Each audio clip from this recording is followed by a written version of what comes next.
President Biden is also set to meet with the leaders of Sweden and Finland as they apply to join NATO. It's a direct response to Russia's invasion. Let's go to our foreign correspondent, Ian Pannell, who's on the scene in Ukraine, where the first Russian soldier went on trial for war crimes. Good morning, Ian.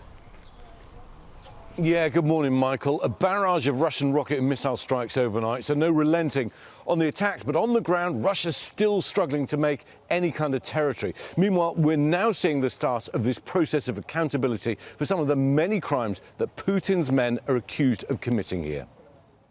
This morning, a Russian soldier pleading guilty to war crimes in Ukraine.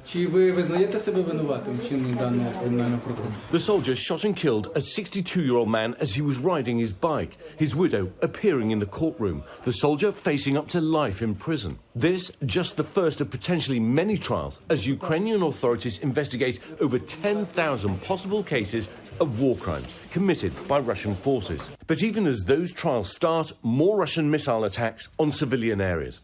This video circulating online shows the destruction of a school in Avdiivka.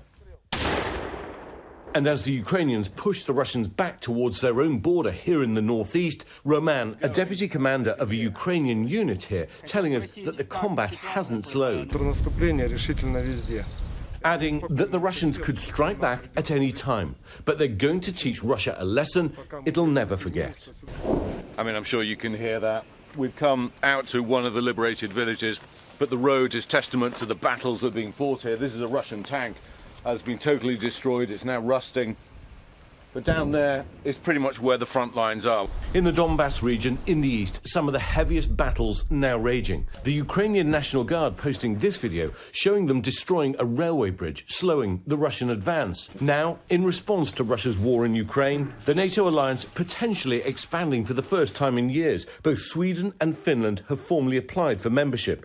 The leaders of both countries set to meet with President Biden in Washington today. And for the first time in months, the US Embassy reopening its doors in Kyiv, the American flag flying there for the first time since the invasion began.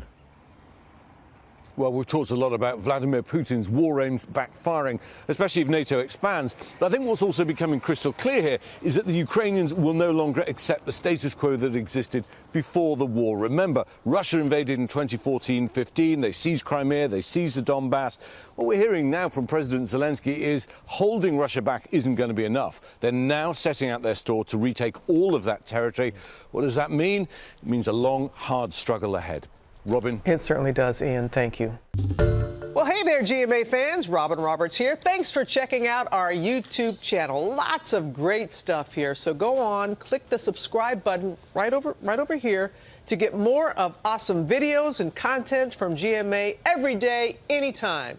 We thank you for watching, and we'll see you in the morning on GMA.